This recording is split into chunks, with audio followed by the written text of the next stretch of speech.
Hello students, मैं हूं सुशील पाल। आइए देखते हैं MT 18 का फिजिक्स का सॉल्यूशन।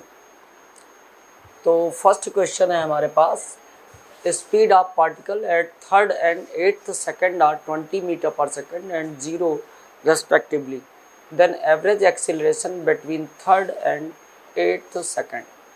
हमें गिवन है यहाँ पर थर्ड सेकेंड में v3 से डिनोट कर लेता हूँ मैं। स्पीड हमारे पास गिवन है 20 मीटर पर सेकेंड और एट्थ सेकेंड में v8 लिख देता हूँ। स्पीड है हमारे पास 20।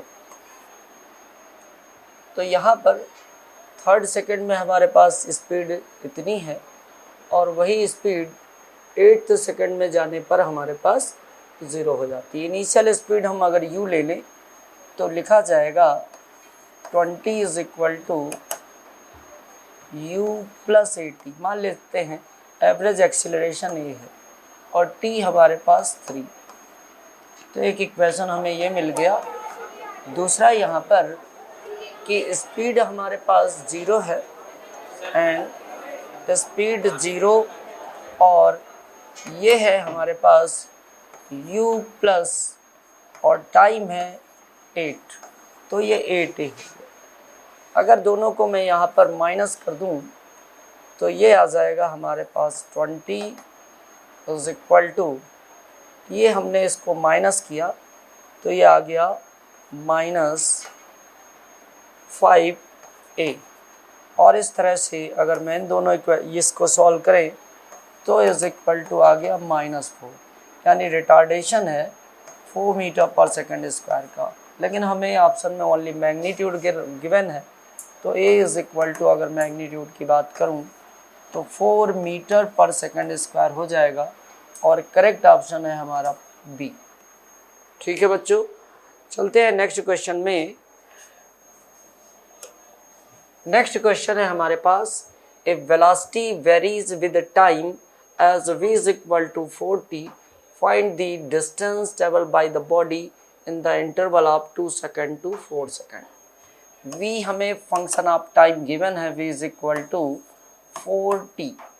v को हम लिख सकते हैं यहाँ पर dx by dt is equal to 4t और इस तरह से x इज इक्वल टू हो जाएगा यहाँ पर ये dx बाई dt और ये 4t था, तो dx by dt is equal to 4t, तो x is equal to integration of 4t dt और लिमिट है हमारे पास 2 सेकंड से 4 सेकंड के बीच में 4 सेकंड।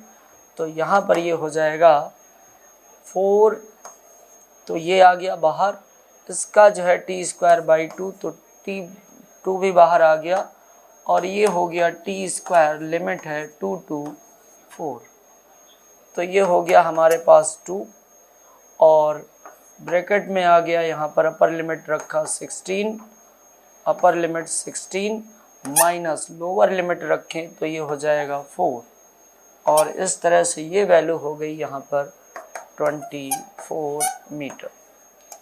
तो करेक्ट ऑप्शन है हमारा ए। ठीक है बच्चों, चलते हैं नेक्स्ट क्वेश्चन में। नेक्स्ट क्वेश्चन है हमारे पास, a ball of mass m is moving towards a player with velocity v. If player stopped it, the impulse applied by the player, ये तो पता है कि बॉल ऐसे आ रही है तो जो है इस तरह से लगाया, इसका मतलब अपोजिट डायरेक्शन में इक्वल इम्पल्स लगाएंगे तभी वेलोसिटी 0 होगी। तो यहाँ पर जो है इम्पल्स हो जाएगा यहाँ पर वो -12mv और करेक्ट ऑप्शन है आपका ए। ठीक है बच्चों, चलते हैं नेक्स्ट क्वेश्चन में। क्वेश्चन है यहाँ पर, 2 blocks each having a mass m rest on frictionless surface as shown in the figure. If the pulleys are light and frictionless and m on the incline is allowed to move down, then the tension in the string is। तो आप जान रहे हैं यहाँ पर mg का एक component mg sin theta काम कर जाएगा, इधर यहाँ पर ये टेंशन लगेगा, इधर जो है यहाँ पर भी टेंशन और यहाँ पर भी टेंशन, और ब्लॉक पर यहाँ पर ब्लॉक के पास यहाँ पर टेंशन। अगर मैं FBD मेंटेन कर लिया हमने, यहाँ पर स्ट्रिंग सेम है तो टेंशन वही होगा, इस डायरेक्शन में मोशन है तो आ गया mg sin theta minus T is equal to m into A. एक इक्वेशन आपका इसके FBD से मिल गया। एक इसका FBD बनाएं तो यहाँ पर t इज इक्वल टू, ये भी आ जाएगा हमारे पास m इंटू ए। ये t is equal to m into A यहाँ रख दें, ये इक्वेशन 2 है, इनको सॉल्व करें अगर हम तो mg sin theta minus M A is equal to M A, या फिर आप बोल सकते हैं यहाँ पर a इज इक्वल टू आ जाएगा g sin थीटा बाई 2। ठीक है, और इस तरह से हमें t इज इक्वल टू, अगर यहाँ से इस इक्वेशन से देखें तो t इज इक्वल टू हो जाएगा m into A, that is mg sin theta divided by 2, और करेक्ट ऑप्शन है हमारा ये C। तो C ऑप्शन बच्चों करेक्ट है इस क्वेश्चन में। चलते हैं नेक्स्ट क्वेश्चन में। नेक्स्ट क्वेश्चन हमारा है यहाँ पर 2 masses 10 kg and 20 kg respectively are connected by a massless spring as shown in figure. Force of 200 Newton acts on the 20 kg mass at the instant shown in figure. The 10 kg mass has acceleration of 12 meter per second square. The value of acceleration of 20 kg mass, इसका acceleration पूछा है, इसका given है, इसका acceleration 12 दे रहा है और इसका एक्सेलरेशन आपसे पूछा जा रहा है। तो पहले इसी की बात करें तो इस पर जो फोर्स लगेगा वही फोर्स उसमें लगा है, तो F इज इक्वल टू इस वाले ब्लॉक के लिए m इंटू ए लिखें तो m है 10 और a की वैल्यू 12 ऑलरेडी गिवन है, तो जो स्प्रिंग फोर्स है वो आ गया बच्चों कितना 120 न्यूटन। अब हम इस 20 kg का अगर FBD बनाएं, 20 kg का अगर FBD बनाएं तो इधर ये F लग रहा है, दैट इज 120 न्यूटन का इधर लग रहा है और 200 न्यूटन इधर लग गया, और इसलिए अब अगर इक्वेशन लिखें तो नेट फोर्स लगा 200 माइनस 120 यानी 120 is equal to m into A, that is 20 into A. इसको यहाँ पर अगर माइनस करते हैं तो 80 आ गया और इधर आया आपका 20a, और इस तरह से अगर मैं सॉल्व करूँ तो ये आ जाएगा 4 मीटर पर सेकंड स्क्वायर। तो करेक्ट ऑप्शन बच्चों ए है 4 मीटर पर सेकंड स्क्वायर। ठीक है, चलते हैं नेक्स्ट क्वेश्चन में। नेक्स्ट क्वेश्चन है हमारे पास बच्चों, the figure shows a mass m on a frictionless surface. It is connected to a rigid wall by the mean of massless spring of its constant k. Initially the spring is at its natural position. If a force constant magnitude starts acting on the block towards right, then the speed of the block when the deformation in spring is x will be. देखिए यहाँ पर ये एक spring force लग रहा है इस पर, इस डायरेक्शन में है ना, इस डायरेक्शन में एक स्प्रिंग फोर्स लग रहा है और यहाँ पर मैंने F के लिए लिख दिया स्प्रिंग फोर्स और ये दो फोर्स, और इसके बाद इसको कुछ वेलोसिटी मिल जा रही है और कोई इसमें फोर्स लग नहीं रहा है। तो यहाँ पर हम यहाँ पर वर्क एनर्जी थ्योरम अगर लगाएं तो work done by all the forces equal to, यानी work done by external force यानी F और plus work done by spring force is equal to change in kinetic energy. तो काइनेटिक एनर्जी मान लेते हैं वेलोसिटी v, तो इतना हो जाएगा। अच्छा, work done by the force x displacement के केस में Fx हो जाएगा, और स्प्रिंग फोर्स अपोजिट डायरेक्शन में लग रहा है और तो work done by spring force हो जाएगा half kx square is equal to है हाफ mv स्क्वायर। और इस तरह से अगर यहाँ से मैं इसको सॉल्व करूँ तो इधर आ जाएगा, तो हो जाएगा 2fx minus kx square divided by m is equal to v square. और इस तरह से v इज इक्वल टू आ जाएगा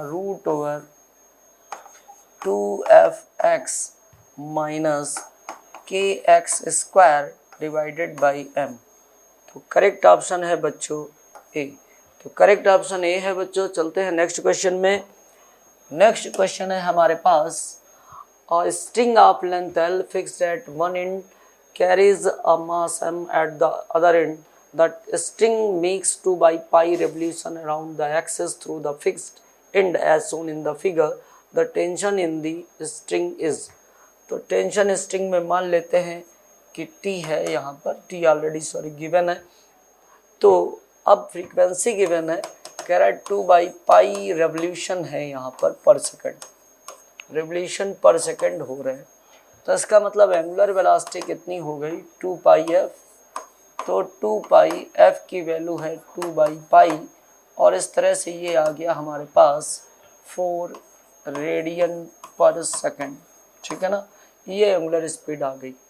अब हम इस टी का एक कंपोनेंट इधर कर दें, ये थीटा है तो ये एंगल भी थीटा हो जाएगा, और टी का एक कंपोनेंट इधर आया तो ये आ गया टी कॉस थीटा, और इधर जो कंपोनेंट आया वो हो गया T sine theta. T sine theta ही रिक्वायर्ड सेंटीमीटर फोर्स प्रोवाइड करेगा।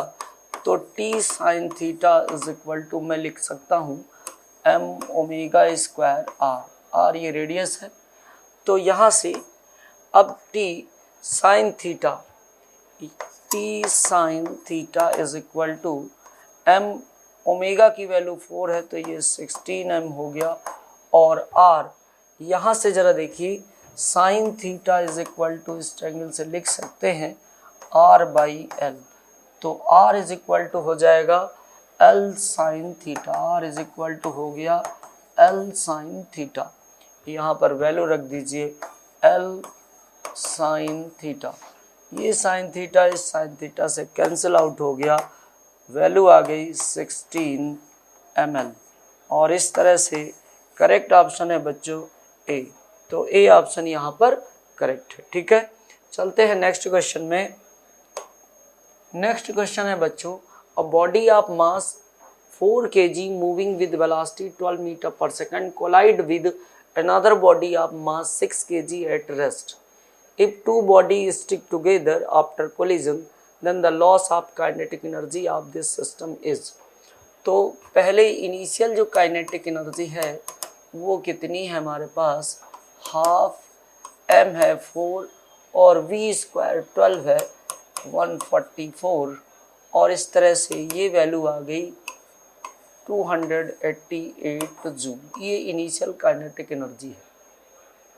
कंजर्वेशन ऑफ लीनियर मोमेंटम अगर अप्लाई करें तो पहले मोमेंटम हमारे पास 4 × 12 इनिशियल मोमेंटम, और टकराने के बाद दोनों एक साथ जुड़ जाते हैं तो टोटल मास हो गया 6 + 4 10, और मान लेते हैं वेलोसिटी हो जाएगी v। और इस तरह से अगर देखें तो ये वैल्यू आ जाएगी यहाँ पर v is equal to 4.8 metre per second. और अब हम अगर काइनेटिक एनर्जी देखें कि फाइनल इज इक्वल टू हो जाएगा हाफ m, टोटल मास 10 है, और ये है 4.8 का होल स्क्वायर। ठीक है, और ये वैल्यू इस तरह से अगर हम देखें कितनी हो जाएगी, ये आ गया 5, और 4.8 का स्क्वायर करें तो कितना हो जाएगा, 4.8 का स्क्वायर हम कर लेते हैं तो आ गया हमारे पास 4 और 6 और 32, 6 38, 32 2 3 4 4 16 3 19, 4 10 0 1 9 3 12 1 13 और 1 1 1 2।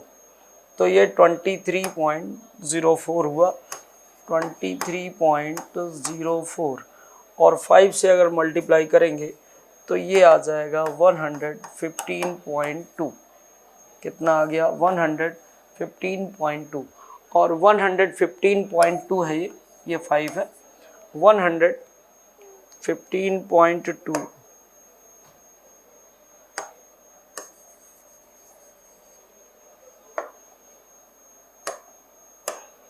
115.2। अब इसको अगर माइनस कर दें तो लॉस कितने का हो गया आपको मालूम हो जाएगा। तो 115 अगर यहाँ पर माइनस कर रहे हैं तो कितना हो जाएगा, यहाँ पर 288 जूल ये हमारे पास है और ये हमें माइनस कर देना है 288 में। तो 188 में 15 माइनस करेंगे तो ये आ जाएगा 172। ठीक है बच्चों, 115.2 और 288 में माइनस कर देंगे तो ये आ रहा है 172.8। तो करेक्ट ऑप्शन है बच्चों सी। ठीक है, चलते हैं नेक्स्ट क्वेश्चन में। नेक्स्ट क्वेश्चन है हमारे पास, the torque of force F is equal to this on point this position vector, ये गिवन है आपको। तो टॉर्क हमारे पास होता है R vector cross F vector. तो बच्चों यहाँ पर अगर हम निकालेंगे तो यहाँ पर आई कैप जे कैप के कैप करके निकाल लीजिए। तो आई यहाँ पर ये 7 ये 3 और ये 1 और -3 1 और 5 सॉल्व करेंगे तो यहाँ से सबसे पहले हमने लिखा आई कैप, ब्रैकेट में ये कैंसिल ये आया 15 -1 और फिर माइनस जे कैप, यहाँ पर ये कैंसिल हो गया और ये कैंसिल हो गया, 7 5 35 और माइनस माइनस प्लस तो 35 और माइनस माइनस प्लस तो +3, फिर फार्मूले का प्लस के कैप और अब जो है 7 इंटू यहाँ पर 1 तो 7 माइनस आप माइनस माइनस प्लस 9 के कैप। और इस तरह से देखें तो ये आ गया आपका 14 आई कैप और माइनस आप 38 जे कैप और ये आ गया आपका प्लस 16 के कैप। और ऐसा है ऑप्शन हमारा फर्स्ट ऑप्शन, तो ए ऑप्शन इज करेक्ट। ठीक है बच्चों, इसका 9 का ए ऑप्शन करेक्ट है। चलते हैं नेक्स्ट क्वेश्चन में। The rotation of the earth having radius R about its axis speed up to a value such that a man at latitude angle 60 degree feel weightless.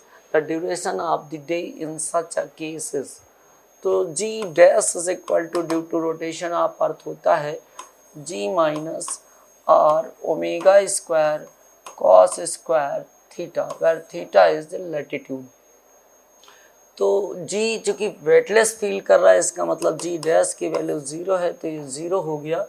0 is equal to g minus R omega square cos square theta, cos theta cos 60 है, value 1/2 और square करेंगे तो 1/4। और इस तरह से omega square is equal to कितना आ गया हमारे पास, ये आ गया हमारे पास g और ये 4 मल्टीप्लाई हुआ 4g/r।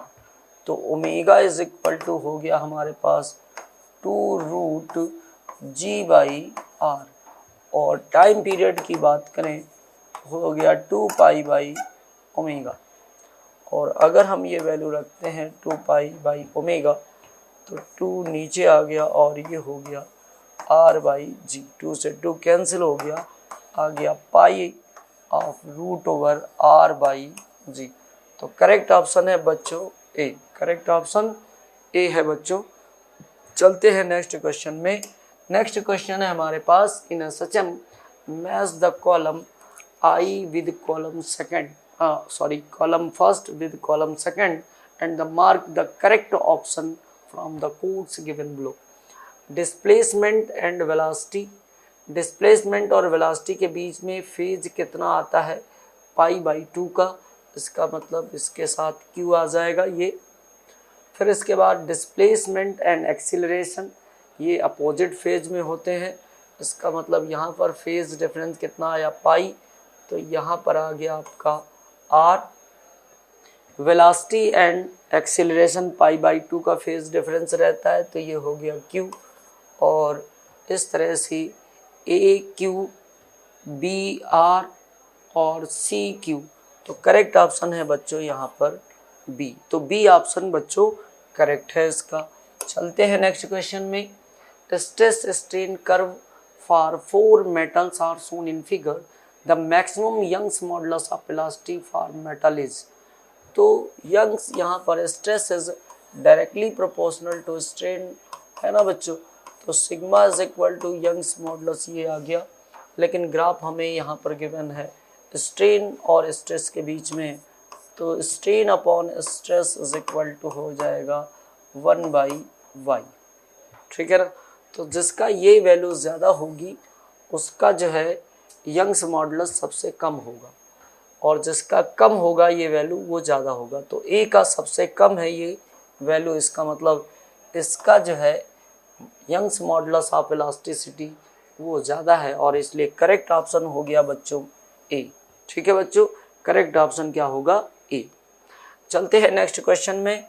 तो नेक्स्ट क्वेश्चन है बच्चों हमारे पास, the density of a metal at normal pressure is rho. Density rho given है, its density when it is subjected to an excess pressure P is rho dash. If B is the bulk modulus of the metal, then ratio of rho dash to rho is. बच्चों हम जानते हैं rho is inversely proportional to V, और इस हिसाब से अगर देखें तो rho dash upon rho is equal to हो जाएगा यहाँ पर V upon V dash। Pressure बढ़ाएंगे तो वॉल्यूम चेंज होता है, जो चेंज होगा नेगेटिव होगा, वॉल्यूम तो कम हो जाता है। Rho dash upon rho is equal to V, मान लीजिए डेल्टा वी वॉल्यूम चेंज हो जाता है, ठीक है।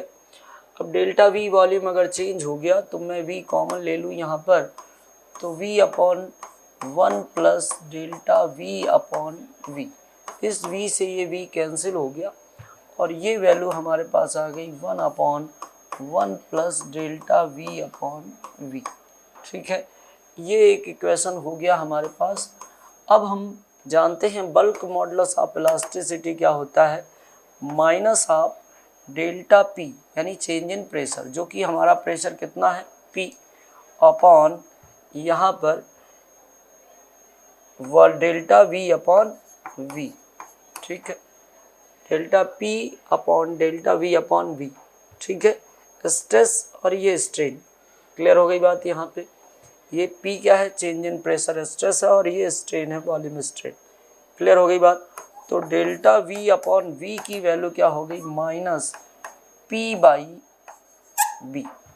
ये जो वैल्यू है ये फर्स्ट इक्वेशन में अगर मैं पुट कर दूं, इक्वेशन 1 में अगर मैं पुट करूं तो क्या है हमारे पास, rho dash upon rho is equal to, देखिए यहाँ पर है 1 अपॉन 1 प्लस, लेकिन डेल्टा वी अपॉन वी की वैल्यू नेगेटिव है, माइनस P/B, और इसलिए करेक्ट ऑप्शन है हमारा यहाँ पर डी। तो डी ऑप्शन यहाँ पर करेक्ट है बच्चों, ठीक है। चलते हैं नेक्स्ट क्वेश्चन में। नेक्स्ट क्वेश्चन है, a tank contains water on a top of mercury as shown in figure. A cubical block of size 10 cm is in equilibrium inside the tank. The depth of the block inside the mercury is. तो mercury में मान लेते हैं depth इसकी है आपकी x, तो ये वाली डेप्थ कितनी बची, ये टोटल तो 10 था इसका, तो 10 माइनस x। तो चलिए लिखते हैं, तो एरिया 10 सेंटीमीटर स्क्वायर सब में समान है, तो यहाँ पर हम लिखेंगे डेप्थ के टर्म्स में, तो वेट ऑफ ब्लॉक यहाँ पर area into height total 10 centimetre, ये भी 10 स्क्वायर ही है लेकिन लिखने की कोई ज़रूरत नहीं है, mg लिख दिया यहाँ पर। तो ये आ गया यहाँ पर। अब आ जाइए यहाँ पर, इसने कितना डिस्प्लेस किया मरकरी ने, तो मरकरी में इसकी लेंथ है x और ये a, और इसकी जो यहाँ पर डेंसिटी हो गई 13.6, ठीक है, मर्क्यूरी की CGS में लिख रहा हूँ मैं, और प्लस वाटर के लिए लिखा यहाँ पर A, और लेंथ बची ये 10 माइनस x, और यहाँ पर इसकी डेंसिटी है 1, ठीक है।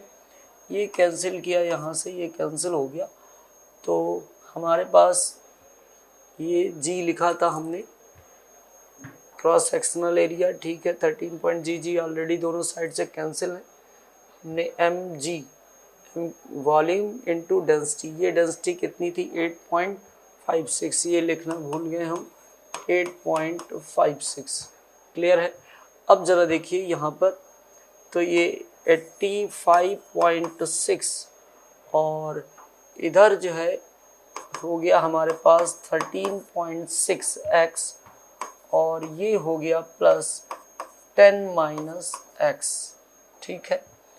तो ये 10 इधर आ जाएगा तो हो जाएगा 75.6 इज इक्वल टू 12.6x और x इज इक्वल टू हो जाएगा 75.6 डिवाइडेड बाई 12.6 और अगर हम डिवाइड करेंगे तो ये कितना आ जाएगा 6 पॉइंट के अबाउट, तो ये 6 के अबाउट आ गया यहाँ पर, यानी 6 ही आएगा 6 सेंटीमीटर।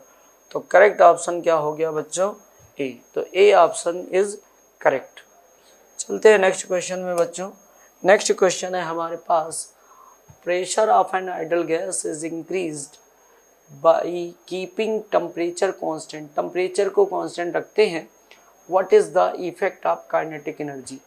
तो आइडल गैस की जो काइनेटिक एनर्जी है उसके रैंडम मोशन की वजह से होती है, और टेम्परेचर अगर आप कांस्टेंट रखेंगे तो उसके रैंडम मोशन में कोई इफेक्ट नहीं पड़ेगा। तो कह सकते हैं कि आइडल गैस की जो काइनेटिक एनर्जी है वो टेम्परेचर डिपेंडेंट है और टेम्परेचर क्या कांस्टेंट है, और इसलिए यहाँ पर काइनेटिक एनर्जी में कोई चेंजमेंट नहीं आएगा और करेक्ट ऑप्शन हो गया आपका यहाँ पर सी। ठीक है बच्चों, चलते हैं नेक्स्ट क्वेश्चन में। Next question, carbon monoxide is carried around a close cycle ABCA in which BC is an isothermal process as shown in the figure. The gas absorbs 700 joule of heat at its temperature increases from 300 Kelvin to 1000 Kelvin. Going temperature, ठीक है, from A to B में 300, तो A से B में ये 300 kelvin है temperature और ये 1000, और ये आइसोथर्मल प्रोसेस है तो ये भी टेम्परेचर हो गया 1000 केल्विन। और हमसे पूछा जा रहा है the quantity of heat rejected by the gas during the process CA is approximately. CA process में कितनी हीट रिजेक्ट होगी, ये हमसे पूछा जा रहा है CA प्रोसेस में। ठीक है, तो QCA इज इक्वल टू क्या हो जाएगा, UCA प्लस WCA। ठीक है, अब जरा देखिए यहाँ से AB प्रोसेस हमारा क्या है, आइसोकोरिक प्रोसेस है। ठीक है, AB प्रोसेस आइसोकोरिक प्रोसेस है तो वर्क डन AB प्रोसेस में 0 हो गया। तो और QAB ऑलरेडी हमें गिवन है कि 700 जूल जो है अब्जॉर्ब हो रहा है AB प्रोसेस में। तो इसका मतलब QAB इज इक्वल टू हमें गिवन है यहाँ पर UAB, और ये गिवन है हमें कितना 7000 जूल। ठीक है, अगर हम यहाँ पर होल साइक्लिक प्रोसेस की अगर बात करें तो change in internal energy in cyclic process ABC is equal to क्या हो जाएगा 0। अगर हम सभी प्रोसेस की बात करें यहाँ पर तो UAB plus UBC plus UCA is equal to 0। तो यहाँ पर UAB प्रोसेस में 7000 प्लस UBC आइसोथर्मल प्रोसेस है 0 और plus UCA is equal to 0। तो UCA इज इक्वल टू हो गया -7000 जूल। अब जरा देखिए यहाँ पर ये UCA आ गया। अगर हम यहाँ पर आपका AB प्रोसेस में जो 700 जूल एब्जॉर्ब हुई है इसको अगर निकालें तो जो कि चेंज इन इंटरनल एनर्जी के बराबर है, तो इसको हम लिख सकते हैं 7000 is equal to NCV dt, और CV का मतलब R अपॉन गामा -1। ठीक है, और dt मतलब हो गया यहाँ पर ये कितना है 300 से 1000 के बीच में, तो dt ये हो गया हमारे पास आपका 700। ठीक है, गामा कितना है हमारे पास, गामा है 1 + 2/f और ये जो है डाइएटॉमिक गैस है 1 + 2/f, f हो गया 5, तो 7/5, तो ये 7/5 - 1, तो ये हो जाएगा आपका 2/5, तो ये हुआ 7000 = n, और यहाँ पर ये 2/5 है, तो ये 5/2 हम लिख सकते हैं इसको, ये r और ये 700, और ये हमारे पास आ गया है 2/5, ठीक है। तो यहाँ से ये 0 और ये 0 और ये कैंसिल हुआ, तो ये आ गया आपका 10, और 5 यहाँ पर आ गया, तो ये आ गया हमारे पास nr = 4, nr = 4 आ गया। अब यहाँ पर आ जाइए, इस प्रोसेस में हमें चाहिए QCA, और QCA किसके बराबर है, UCA + WCA। तो जरा देखिए UCA कितना है हमारे पास, माइनस, यहाँ से देखिए UCA -7000, QCA की वैल्यू है ना -7000, और प्लस इस प्रोसेस में हमारे पास WCA प्रोसेस, जरा देखिए इस प्रोसेस में वर्क डन P कांस्टेंट है, तो हो जाएगा P डेल्टा V, और P dV को हम लिख सकते हैं NR डेल्टा T, तो NR डेल्टा T, और डेल्टा T माइनस का कितना हो गया -700, ठीक है। NR की वैल्यू यहाँ पर 4 है, तो ये आ गया -7000 और -7 × 4, तो ये हो गया -2800, और इस तरह से टोटल वैल्यू हो गई -9800 जूल। तो CA प्रोसेस में रिजेक्टेड हीट हमारी पास कितनी हो गई यहाँ पर, ये डी ऑप्शन इज करेक्ट, ठीक है, 9800 joule is correct, D option correct है हमारा, ठीक है। चलते हैं नेक्स्ट क्वेश्चन में। नेक्स्ट क्वेश्चन है हमारे पास, a refrigerator works between 4 degrees C and 30 degrees C, it is required to remove 600 calorie of heat every second।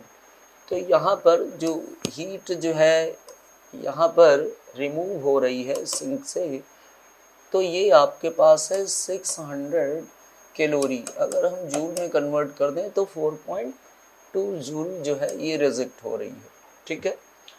और हमारे पास हम जानते हैं कंजर्वेशन ऑफ एनर्जी, Q जो है हॉट रिजर्वायर से QL + W होता है हमारे पास, और यहाँ से अब अगर हम W की बात करें तो हमारे पास हो जाएगा QL - QW हम लिखते हैं, और 600 दिया हुआ है, टेम्परेचर भी हमारे पास दिया हुआ है, ये तो हमारे पास मेन इक्वेशन है W के लिए, तो W = हम लिख सकते हैं QH - QL, ठीक है, ये तो ठीक हो गया। अब जरा देखिए यहाँ से हम जानते हैं यहाँ पर कि जो कितनी हीट रिक्वायर्ड हो रही है जब उस पर कोई काम किया जा रहा है, तो QL/W, तो यही हमारा यहाँ पर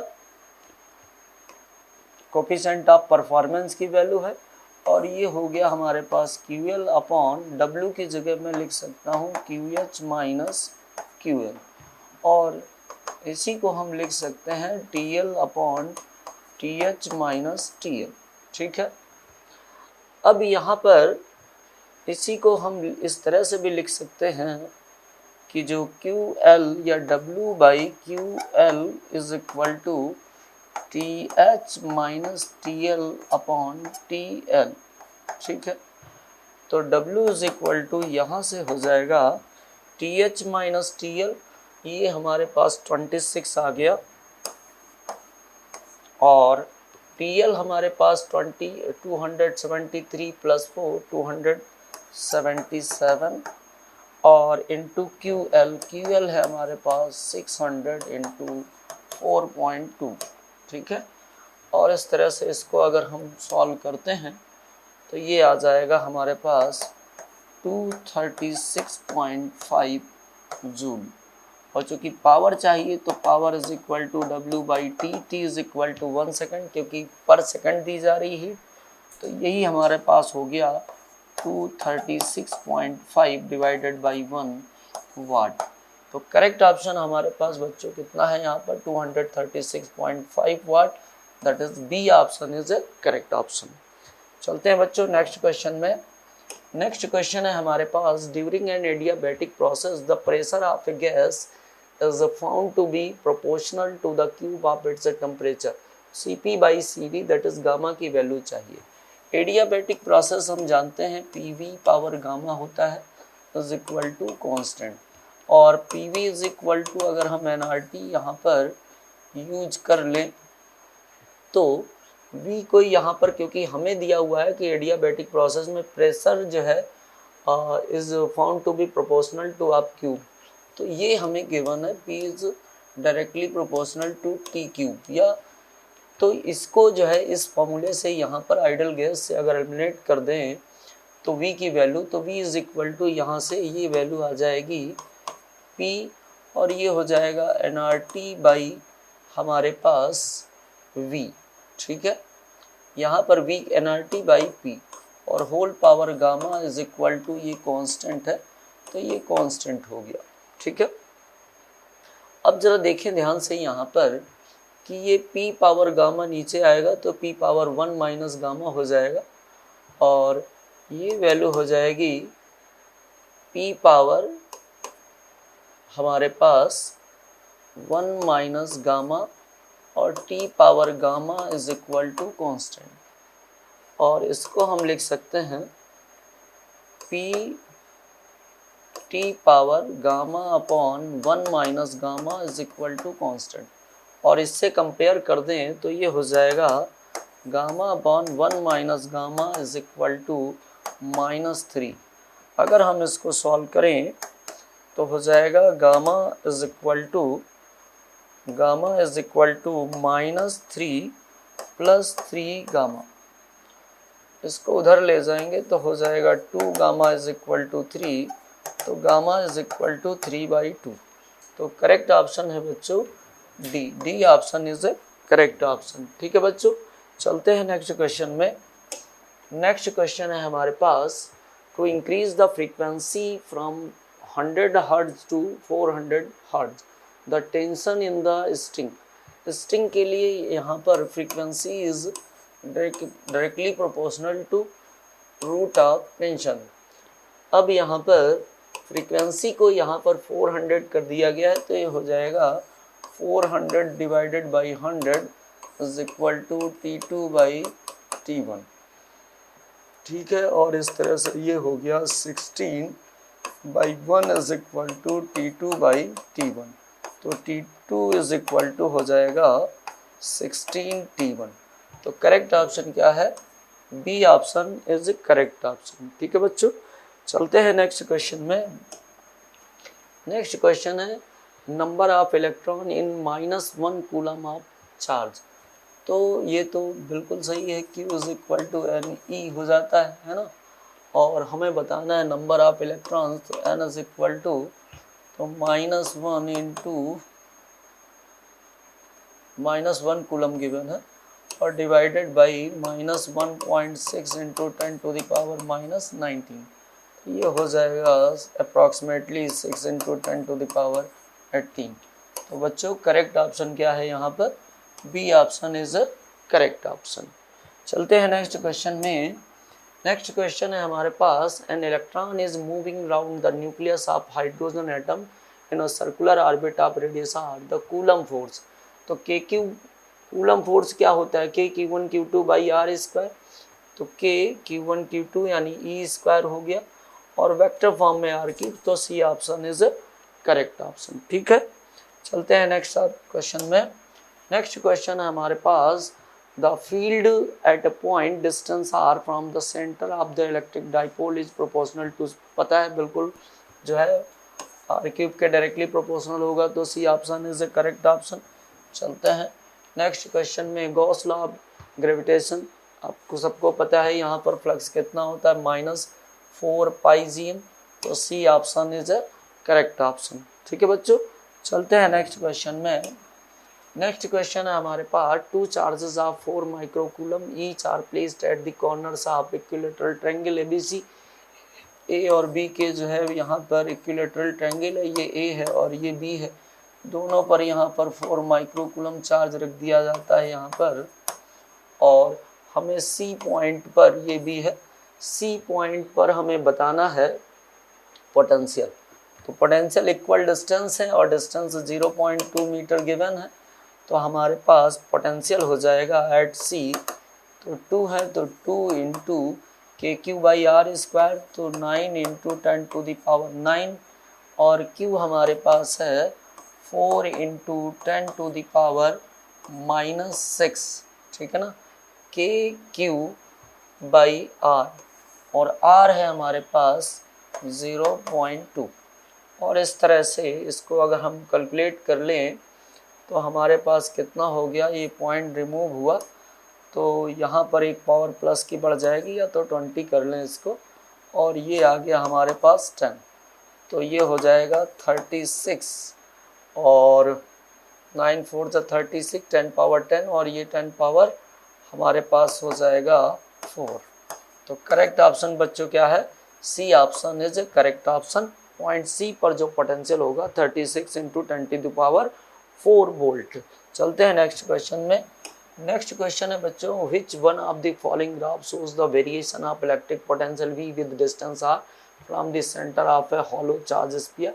हॉलो चार्ज स्फीयर के केस में जो पोटेंशियल सरफेस पर होता है वही उसके अंदर सभी पॉइंट पर होगा, और यहाँ पर सरफेस के बाहर की बात करें तो as a point charge behave करेगा तो इनवर्सली प्रोपोर्शनल टू आर हो जाएगा।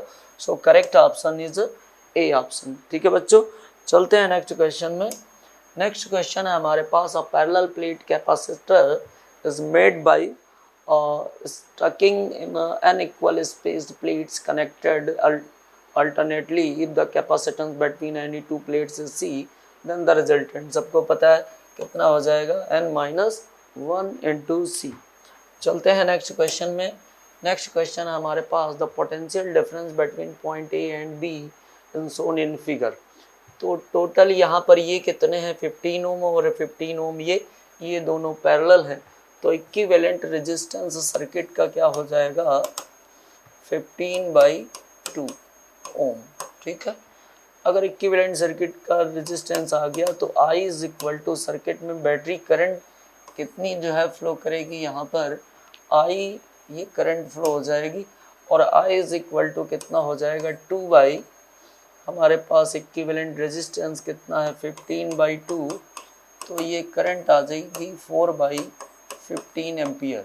क्योंकि दोनों ब्रांच का इधर भी 15 ओम है और इधर 15 ओम है, तो करंट जो है दोनों तरफ डिवाइड हो जाएगी, इधर और इधर, और दोनों ही जगह 2/15 एम्पियर फ्लो होगी। अब हमें ए और बी के बीच जो है पोटेंशियल डिफरेंस देखना है, तो मैं यहाँ से यहाँ तक चल रहा हूँ ए से, तो मैं लिख रहा हूँ यहाँ पर VA यहाँ पर -2, ठीक है, फिर आ गए यहाँ पर इसमें ड्रॉप हुआ हमारे पास, चूँकि करंट ऐसे फ्लो रही तो ये प्लस आ जाएगा, प्लस, तो हमारे पास I है 2/15 और इनटू रेजिस्टेंस है 5, और हम B पर पहुँचे तो is equal to VB। Kirchhoff's rule apply किया हमने, तो VA minus VB is equal to हो गया हमारे पास, ये 2/3 हुआ है ना, ये उधर जाएगा तो 2 - 2/3, तो ये आ गया हमारे पास 4/3 वोल्ट। तो करेक्ट ऑप्शन बच्चों क्या है, C option is correct option. चलते हैं नेक्स्ट क्वेश्चन में। नेक्स्ट क्वेश्चन है हमारे पास, two batteries, one of EMF 18 volt and internal resistance 2 ohm and other one EMF 12 volt and internal resistance 1 ohm are connected as shown in figure। Parallel connected है, तो ऐसी situation में जो equivalent यहाँ पर हमारे पास EMF होगा या टर्मिनल पोटेंशियल या वोल्ट मीटर जो रीडिंग करेगा वो कितना हो जाएगा, sigma E/R upon sigma 1/R, और इस तरह से ये हो जाएगा हमारे पास 18/2 प्लस 12/1 डिवाइडेड बाई 1/2 प्लस 1/1, तो रिजल्ट क्या आ गया, ये 9 और ये 12 तो हो गया 21, और ये 3/2 हुआ तो 2 ऊपर हो गया, और इस तरह से रिजल्ट कितना आ गया 14 वोल्ट। तो हमारे पास जो अमीटर है ये कितना रीडिंग करेगा, 14 वोल्ट रीडिंग करेगा। तो करेक्ट ऑप्शन क्या हो गया बच्चों, C option is a correct option. चलते हैं नेक्स्ट क्वेश्चन में। नेक्स्ट क्वेश्चन है हमारे पास, 6 volt battery is connected to the terminals of 3 meter long wire of uniform thickness and the resistance 100 ohm. The difference of potential between 2 points on the wire separated by a distance of 15 centimeter. तो potential difference 2 point wire में लेना है हमें, जिनके बीच के distance 50 centimetre बोला जा रहा है, और इस तरह से एक बैटरी यहाँ पर कनेक्ट है। यहाँ पर ये सिचुएशन आपको बताई जा रही है, VAB हमें पूछा गया है ना, ये क्वेश्चन है हमारा। और वायर का जो रेजिस्टेंस है वो यूनिफॉर्म है, और टोटल रेजिस्टेंस 100 ओम है, और लेंथ 3 मीटर है।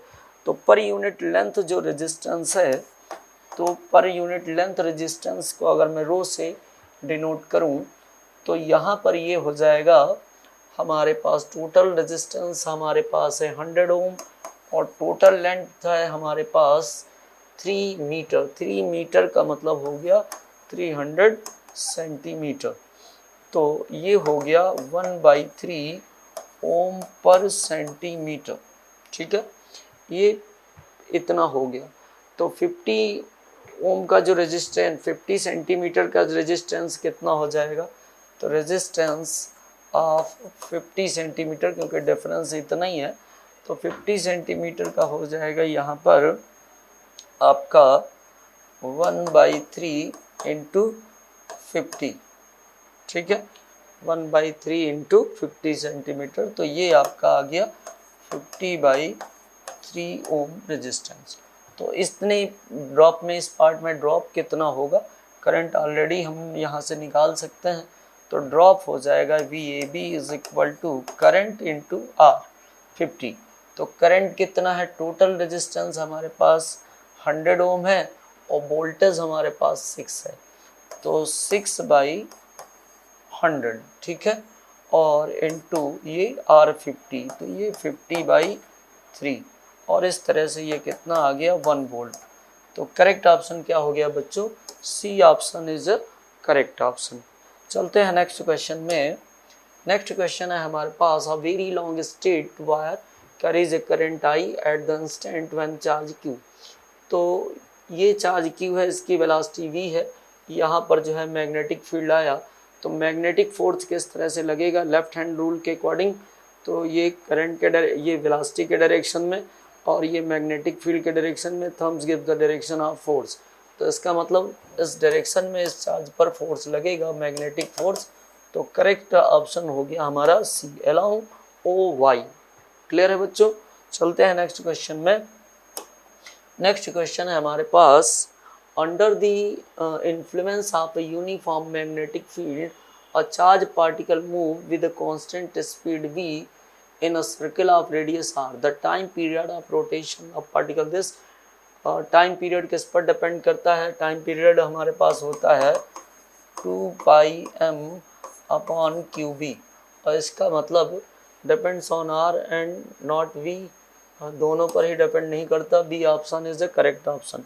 ठीक है बच्चों, चलते हैं नेक्स्ट क्वेश्चन में। नेक्स्ट क्वेश्चन है हमारे पास, ampere circuital law is equivalent to, ये तो बायोट-सावर्त लॉ के इक्विवेलेंट है ना। तो चलते हैं आगे बढ़ जाते हैं नेक्स्ट क्वेश्चन में। नेक्स्ट क्वेश्चन है, Curie temperature is the temperature above which a paramagnetic material becomes ferromagnetic, और फेरोमैग्नेटिक मटेरियल बिकम्स पैरामैग्नेटिक। बिल्कुल, क्यूरी टेम्परेचर वो टेम्परेचर है जिस पर जो है फेरोमैग्नेटिक मटेरियल अपनी प्रॉपर्टी लॉस कर देता है और वो पैरामैग्नेटिक हो जाता है। तो B option is a correct option. चलते हैं next question. An EMF of 12 volt is induced in a given coil when the current in the, ठीक है, 48 ampere rate of current given है, तो ईएमएफ इज इक्वल टू होता है -LdI/dt, और positive value ले लें तो यहाँ पर हमारे पास कितना आ गया 12, और ये L, और ये है हमारे पास 48 पर मिनट मतलब 60, और 12 से डिवाइड करें 4, और ये आ गया हमारे पास 5, 4 से इसको डिवाइड कर दें 3, तो आ जाएगा L is equal to 15 henry. तो करेक्ट ऑप्शन बच्चों क्या है यहाँ पर? C option is a correct option. चलते हैं नेक्स्ट क्वेश्चन में। नेक्स्ट क्वेश्चन है हमारे पास, an inductor L and capacitor are connected in the circuit as shown in the figure. Circuit देख रहे हैं, पैरेलल कनेक्शन दिखाया जा रहा है। The frequency of power supply is equal to the resonance frequency of the circuit. अब चूंकि resonance occur हो रहा है पैरेलल सर्किट में, तो इसका मतलब करंट जीरो हो जाएगी, सप्लाई यहाँ से, इसका मतलब A3 में करंट जीरो हो जाएगी। इसलिए करेक्ट ऑप्शन क्या हो गया बच्चों? सी ऑप्शन इज करेक्ट, क्योंकि ये जो आपका अमीटर है जीरो रीडिंग शो करेगा। नेक्स्ट क्वेश्चन में चलते हैं बच्चों। नेक्स्ट क्वेश्चन है, concave mirror of focal length F in air emerge in water, the focal length of this. तो आप जानते हैं कि मिरर की फोकल लेंथ मीडिया पर डिपेंड नहीं करती है, इसलिए कोई चेंजमेंट नहीं आएगा, और करेक्ट ऑप्शन है बच्चों C option is a correct option. Next question में चलते हैं। नेक्स्ट क्वेश्चन है हमारे पास, which of the following is true for rays coming infinity. Rays infinity से आ रही है, ये रिफ्रैक्टिव इंडेक्स अलग है और ये अलग है, तो इस पार्ट की फोकल लेंथ अलग हो जाएगी और इस पार्ट की फोकल लेंथ अलग, तो अलग अलग जगह फोकस कर देंगे तो डेफिनेटली 2 इमेज फॉर्म्ड हो जाएंगी। तो करेक्ट ऑप्शन है हमारे पास ए। ठीक है बच्चों, चलते हैं नेक्स्ट क्वेश्चन में। नेक्स्ट क्वेश्चन हमारे पास, a ray incident at 15 degree on one refracting face of prism of angle 60 degree suffers a deviation of 55 degree, what is the angle of emergence. हम जानते हैं कि जो है एंगल ऑफ इमर्जेंस सेम होगा अगर मीडिया सेम होगा, ऐसा कोई एंगल यहाँ पर मैच नहीं हो रहा है, और इसलिए करेक्ट ऑप्शन क्या हो जाएगा बच्चों?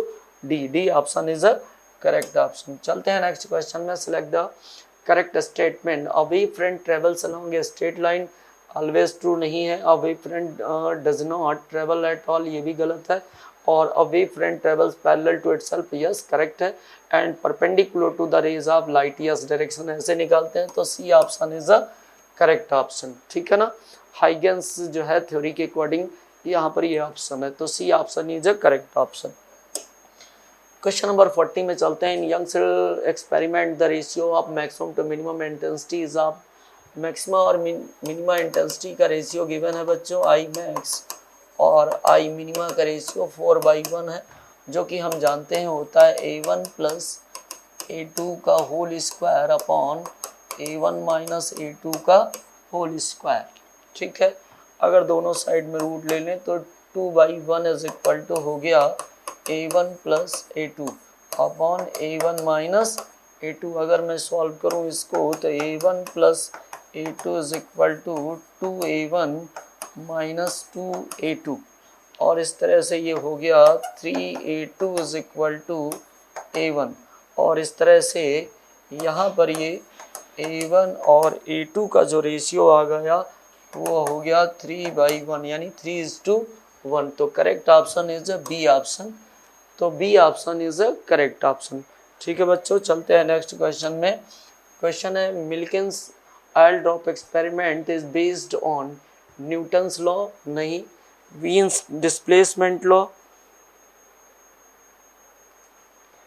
और फिर जो है कूलम्स लॉ, स्टोक्स लॉ। तो Stokes law is correct option. यहाँ पर स्टोक्स लॉ पर based Millikan's oil drop experiment था, आपको पता ही है। चलते हैं नेक्स्ट क्वेश्चन में। The maximum kinetic energy of the emitted photo electrons depends upon the intensity, नहीं, the frequency of the incident radiation, yes. अगर जो है काइनेटिक एनर्जी की बात करें तो फ्रीक्वेंसी पर डिपेंड करता है। ठीक है, तो correct option is a B option. ठीक है बच्चों, चलते हैं नेक्स्ट क्वेश्चन में। नेक्स्ट क्वेश्चन है हमारे पास, द आयनाइजेशन एनर्जी। तो यहाँ पर हाइड्रोजन लाइक एटम के लिए बात करें तो होता है -13.6 electron volt Z²/n²। Ionization energy अगर हमें पता करना है तो n इज इक्वल टू 1 लिखें, Z इज इक्वल टू 3, और ये वैल्यू RHC के बराबर होती है, तो RHC और Z3 है तो ये हो गया 9, और ये तो 1 हो गया, तो हो गया हमारे पास 9 RHC. So correct option is A option. ठीक है बच्चों, A option is a correct option. चलते हैं नेक्स्ट क्वेश्चन में. नेक्स्ट क्वेश्चन है हमारे पास, in the given circuit the output y becomes 0 for the input. तो पहले हम इस इनपुट की बात करें तो a इज इक्वल टू यहाँ पर 1 अगर हम दे दें और ये 0 दे देते हैं तो ये आपका एंड गेट है, a डॉट b आ जाएगा. तो a डॉट b यहाँ पर ये 1 आ गया और 0 का ये 1 आ गया. तो 1 और 1 ये हो जाएगा a डॉट b का बार, a डॉट b बार. तो 1 और 1 का ये हो जाएगा 0. तो आउटपुट क्या आ जाएगा 0. यही पूछा गया है, कौन सा बिकम 0. तो यहाँ पर A option is correct option. ठीक है बच्चों, चलते हैं नेक्स्ट क्वेश्चन में. क्वेश्चन नंबर 45 देख लीजिए. A और B हमारे पास इनपुट है, आउटपुट x गिवन है. अगर मैं यहाँ पर 0 इंटू 0 लेता हूँ तो एंड गेट होता है, 0 प्लस 0 लेता हूँ तो ऑड गेट. और उसके ऊपर अगर मैं बार लगा दूँ that is nor and NAND. अगर मैं यहाँ पर पहले नॉर गेट ले रहा हूँ तो 0 प्लस 0 और यहाँ पर हम अगर जो है बार लगा देंगे तो हमारे पास क्या आ जाएगा 1. उसमें भी करेक्ट है. नैंड गेट में देखें 0 इंटू 0 तो दोनों में ही सही है. अब इसमें 1 इंटू 0 हो जाएगा और नैंड गेट में ये 1 आ जाएगा. ठीक है. अच्छा, नॉर गेट की अगर बात करें यहाँ पर 1 प्लस 0 1 हो गया और बार लगा दें तो जो है आपका 0 आ जाना है. तो नैंड गेट के लिए ही करेक्ट है. यहाँ पर भी देखें, ये भी नैंड गेट में 1 आ गया, 1 इंटू 1 और बार लगा दें 0. तो definitely NAND gate is a correct option. तो A option is a correct option. ठीक है बच्चों, thank you all of you.